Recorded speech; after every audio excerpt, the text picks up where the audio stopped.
What's going on, everybody? I'm back again. I ain't posted up a video in a while, so just been working, so doing my thing. All right, so I'm out here with a little tink. You know, got to put stress on a little tink because you know it sits too low in the back, and a lot of times, you know, I keep my tools in the back. So little tink gonna get the stress today, but I'm gonna show you how to do stress on it. All right, so doing struts on these 90 through 94 Mazda Proteges are pretty easy. All right, so you're gonna have to access that 114mm bolt there, and of course the other one's gonna be over there. And also, you know, you let the seats back, and then you lift up the speaker grill, and then you're gonna have another 14mm in that hole right there.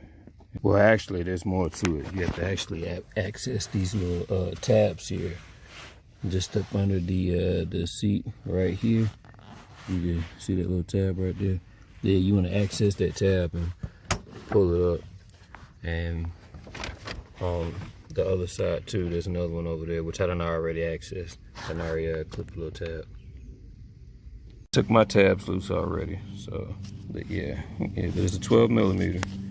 Yeah, it's right there, and then you lift up on the little cushion to gain access to the other hole, which is right there.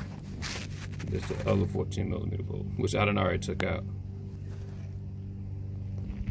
A long swivel, or a long 14mm socket on a swivel extension should do well on that, and I use it on my ratchet, and it worked.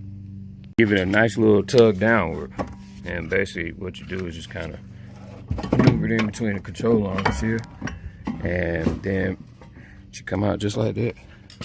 Snatch out, and then life can be not so complicated when you finally get the strut out. It's just the same on the other side. Make sure you pull this little rubber boot off. Once you grab it on the edges there, you can kind of, you know, pull up and take it off. All right, so once you take this the 17mm nut off the top of it, you know, it should now you're supposed to use a spring compressor, which I do have a spring compressor, but on these here, they're so, you know, they sit up so high you can kind of just bounce on it and then, you know, pull it off, and that's what I did here. You know, typically you want to take caution and clamp them down. Just on this Protege, I didn't have to. Most Proteges, you probably don't have to. The 626 you have to, because you know it's a 626, but I run probe springs on them. You know, the average probe spring, you can kind of bounce on it the same way you do with these Proteges, and you know, it'll come right off. Yeah, so once you pull it up just like that, now if you want to, you can save this. Now personally, I'm gonna discard that because they're getting replaced with them, which I'm gonna talk about them in a second.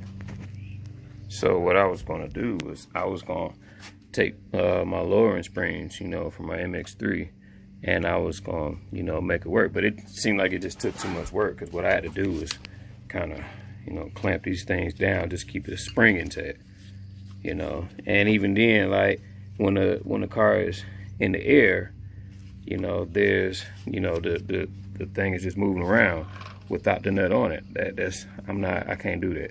Which, by the way, this strut here is definitely bad. See how I just pull a little thing? But yeah, so I'm going a different route. So here is, I want to say these came from Megan Racing. They're lowering springs for the MX3, which, yeah, they don't really work like the way they're supposed to, you know, in my professional opinion. So what I found out that Ford, the stock springs for the V6, and that is the part number right there if y'all want to catch that, they do what I need them to do. In this case here, they fit within the center of the strut perfectly, and it's not gonna move around.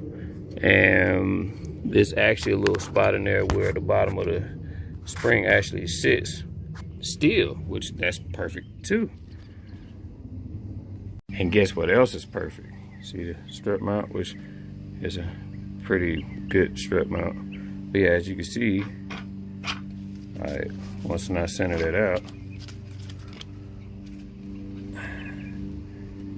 the V6 Mustang spring works. It makes a great overload spring for my whole purpose. And as you can see, I was able to hold down on it just enough just to get the nut started, and then tighten that guy down and put it back in. All right, so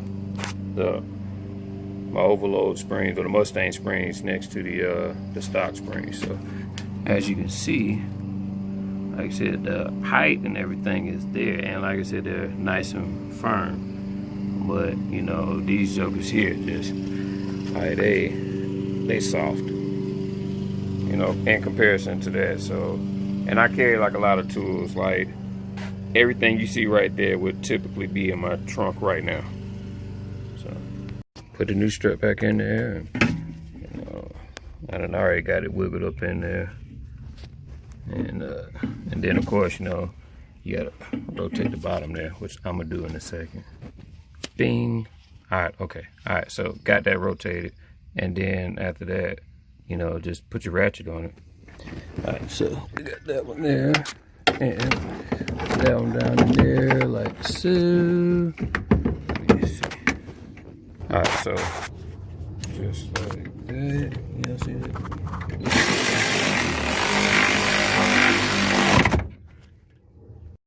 So make sure you bolt everything back up and set everything back in place where it's supposed to be. Make sure you do both sides too, because you can't just replace this one strap without doing the other. Yeah, I got both springs in there. Put the wheels back on and lower this baby on the ground, and then hopefully this thing actually looks fairly decent. Let's see.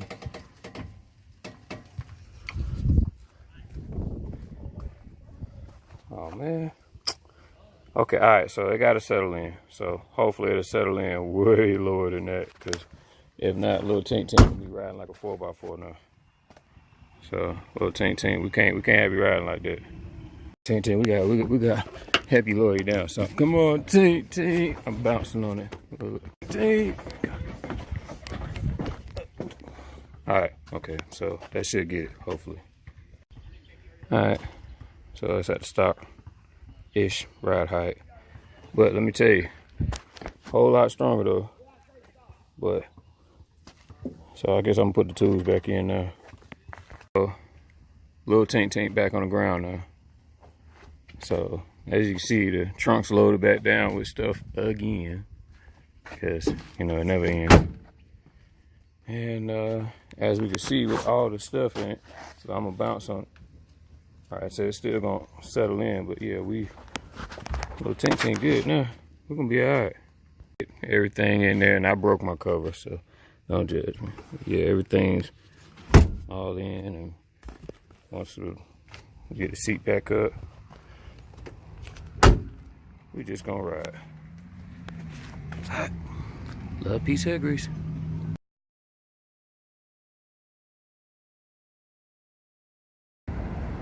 It doesn't look like it has about 200 plus pounds worth of stuff in it, but I promise you,